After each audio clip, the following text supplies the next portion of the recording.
A political battle is erupting right now over Texas and its congressional map. This is not the Democratic Party of your grandfather, which would bring a pencil to the knife fight. This is a new Democratic Party. We're bringing a knife to a knife fight, and we are going to fight fire with fire. That was Ken Martin, the head of the National Democratic Party. He was flanked by Democratic members of the Texas legislature at a press conference outside Chicago on Tuesday. Martin accused Republicans of trying to cheat in the next midterm election. They've decided to cheat, and we're going to respond in kind. And listen, none of us wanted to be here. Make no mistake about it. The Democratic Party didn't start this fight, but we're not going to roll over. They want to fight, we're going to give it to them, and we're going to put every option on the table. Texas Republicans are trying to redraw their state's congressional districts. The new map would make it easier for Republicans to stay in power in Washington after the 2026 midterms. They are acting on the wishes of President Donald Trump, who told CNBC on Tuesday he wants more Republican seats. We have an opportunity in Texas to pick up 5 seats. We have a really good governor, and we have good people in Texas.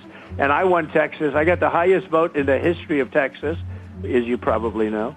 And we are entitled to 5 more seats. Over the weekend, dozens of Texas Democratic lawmakers literally fled their state to try and stop these Republican efforts.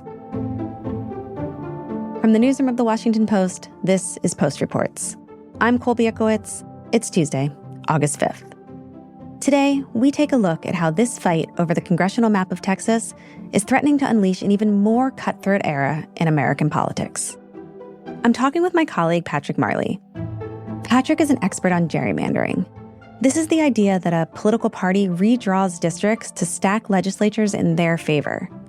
He'll explain what's happening with Texas and why some Democrats are now saying they need to gerrymander their states too.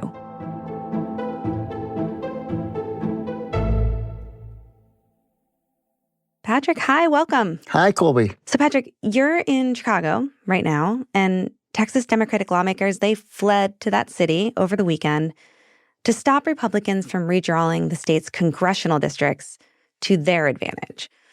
Let's first kind of unpack how all of this started.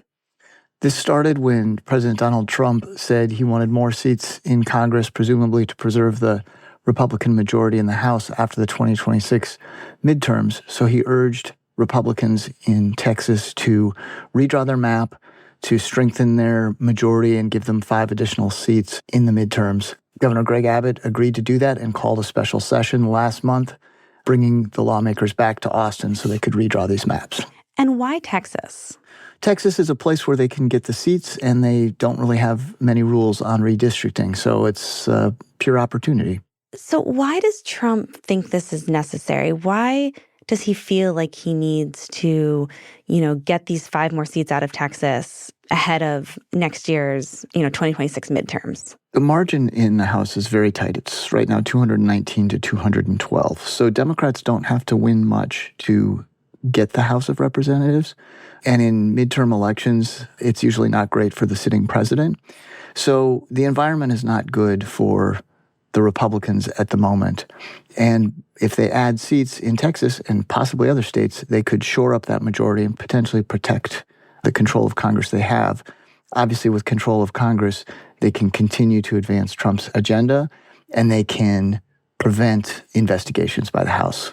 And on the flip side of this, Democratic lawmakers in Texas are like, well, whoa, we're not going to let this happen.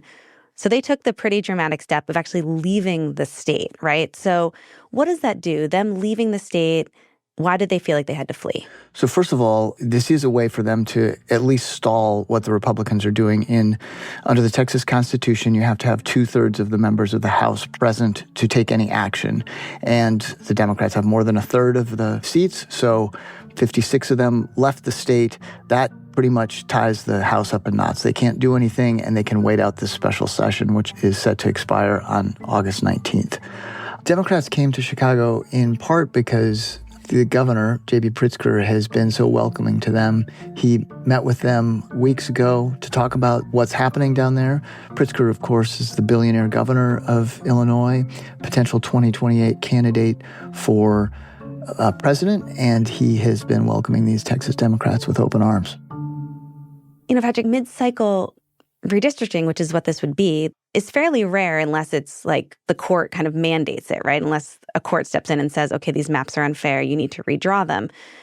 But this is a politicians deciding, no, we're going to redraw the maps in the middle of the cycle. I mean, how rare is this? This is very unusual. You're right. Normally, states just draw their maps after the census. Every year ending in a 0 gets a census, and that tells us the changes in population. So you can see within a state how people have moved around, and you need to redraw the districts so that each district has an equal number of residents in it. But where you draw those lines can greatly affect who has a majority, and politicians from both sides have drawn maps to their favor. This happens every decade. But to do it just 4 years after having passed maps after the census is really unusual. So how would these maps, these new maps that they're proposing, benefit Republicans? How exactly does it achieve this? We know that it would probably, they hope, give them 5 additional seats in Congress. But what specifically, how does it change the lines in Texas? Well, it is really remarkable how they're able to get such solid seats. Already the Republicans have 25 of the 38 seats in the state. This would put them at 30. These new 5 seats are ones that Republicans should be able to get. I guess we wouldn't know for sure until we hold some elections whether they can actually win them.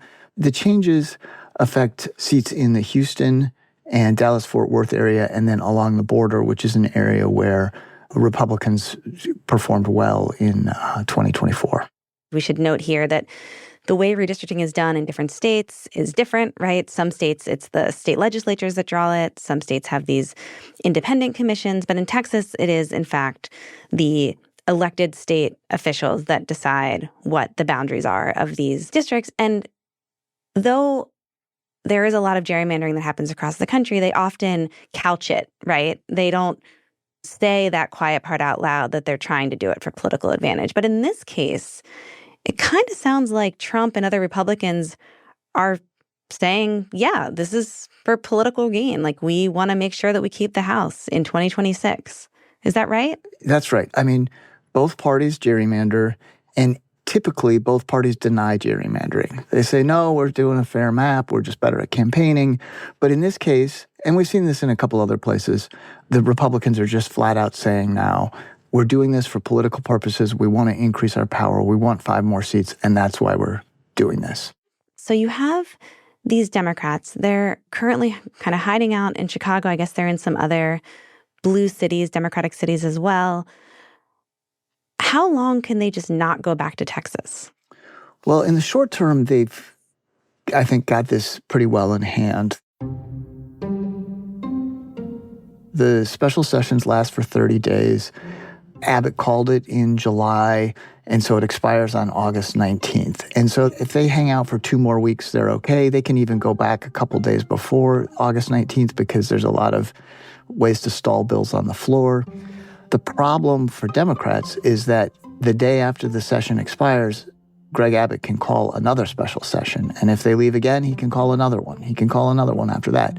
And so they could be in a spot where they have to leave the state over and over again for many months. And this is obviously disruptive to people's lives if they've got young kids, if they have private sector jobs.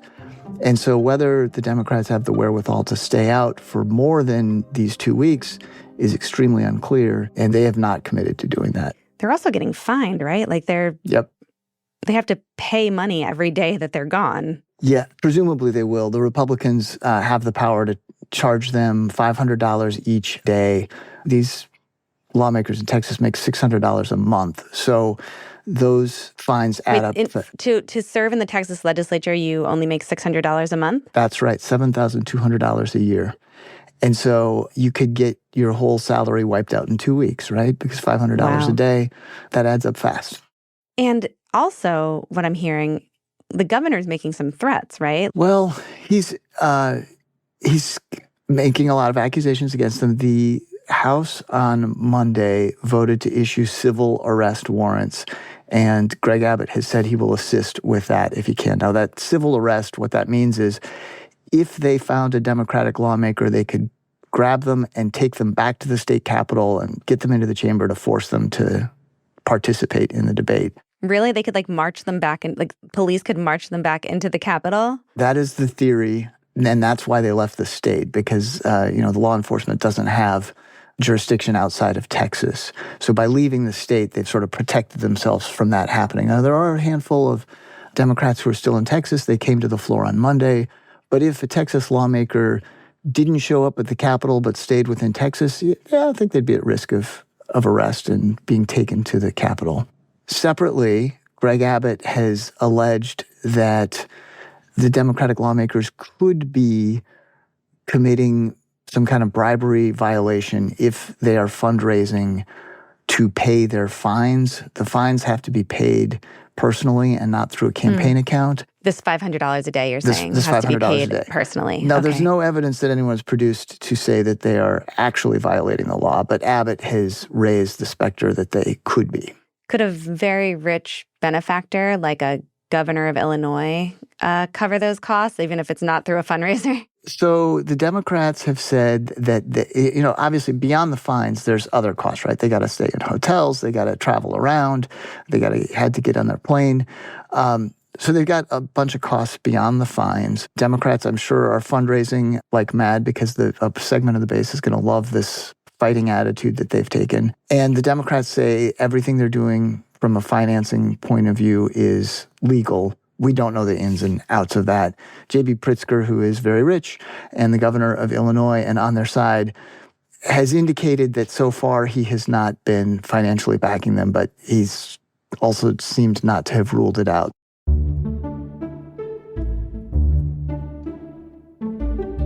After the break, we talk about how national Democrats are trying to fight back with some gerrymandering of their own. We'll be right back.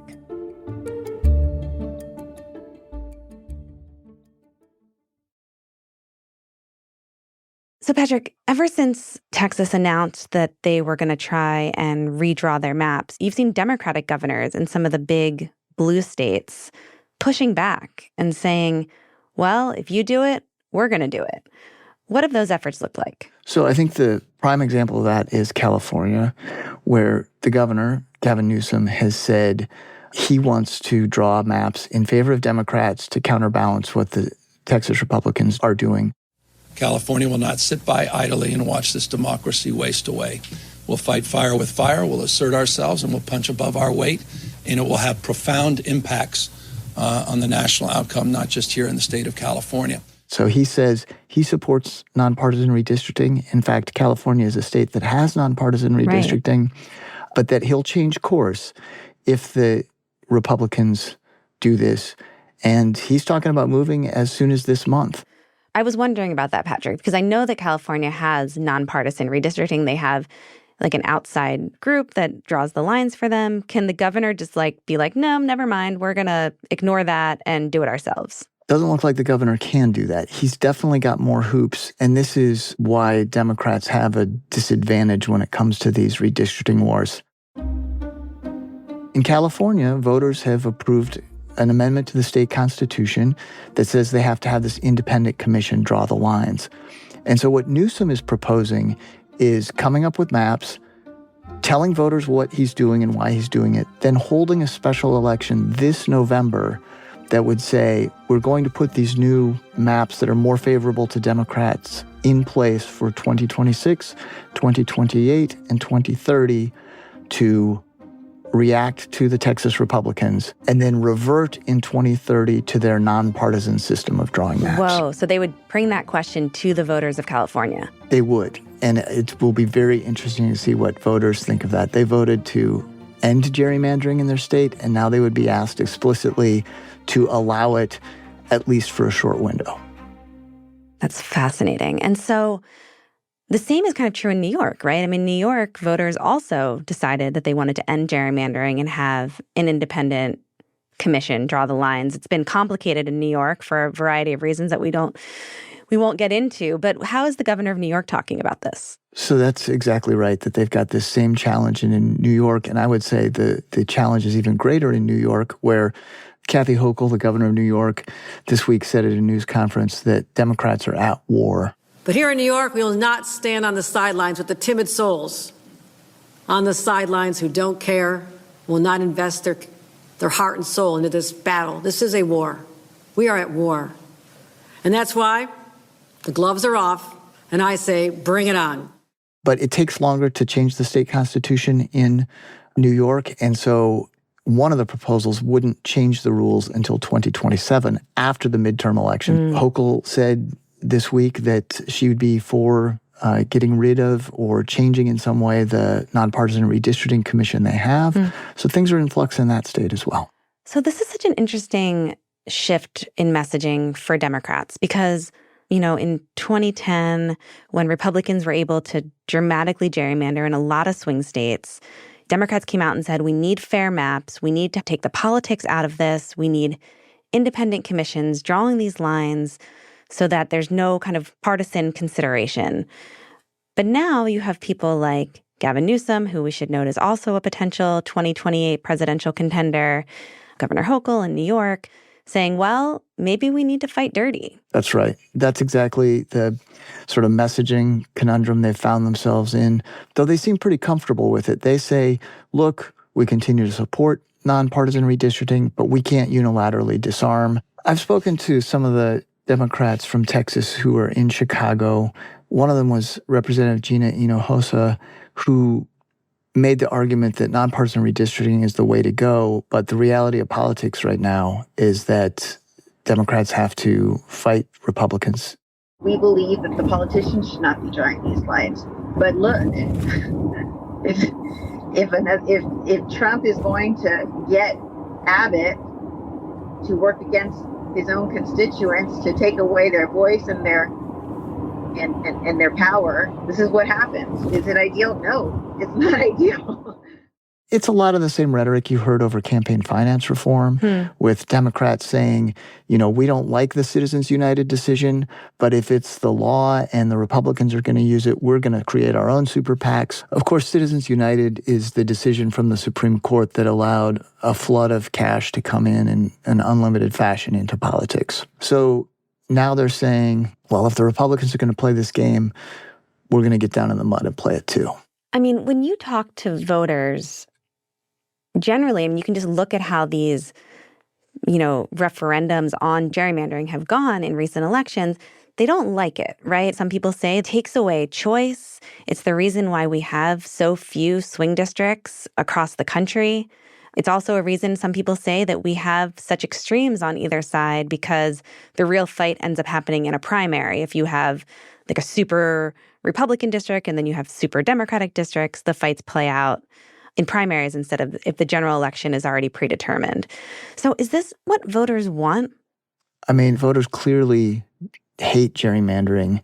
They've pretty consistently voted against gerrymandering at the ballot box. And reform has almost always happened from citizen-led initiatives rather than politicians leading the charge. And, you know, with gerrymandering, it's very hard to affect change for voters because if lawmakers or members of Congress introduce legislation that's unpopular, voters can have something to say about it at the next election and say, you know, you passed X, we don't like X, we want to throw you out and bring in the other party. But with gerrymandering, voters might not like it, but now they're drawn into a new district where they don't have the voting power that they would to express their will, express their opposition to gerrymandering. Yeah, and if you're, you know, a Democrat drawn into a district that is already predetermined to vote Republican, in some cases, you don't even have someone to vote for. Like, in some cases, a Democrat might not even run in that district. That's right. It begs the larger, you know, small d Democratic question. Like, is this how our democracy is supposed to work? Well, it's inherently anti-democratic when you have politicians deciding who their voters are. The notion of elections is that when you cast a ballot, it means something. And in a gerrymandered district, it usually doesn't mean anything. Well, Patrick, thank you so much. Thanks for taking the time. Thank you, Colby. Patrick Marley reports on democracy issues for The Post. That's it for Post Reports. Thanks for listening. If you appreciated this conversation, please subscribe to The Washington Post. There's a new offer for premium subscribers. It's a way for you to share Post journalism with other people in your life. A premium subscription now comes with 3 extra accounts. 3 accounts that you can give to friends or family members. If you subscribe now, there's a great sale happening.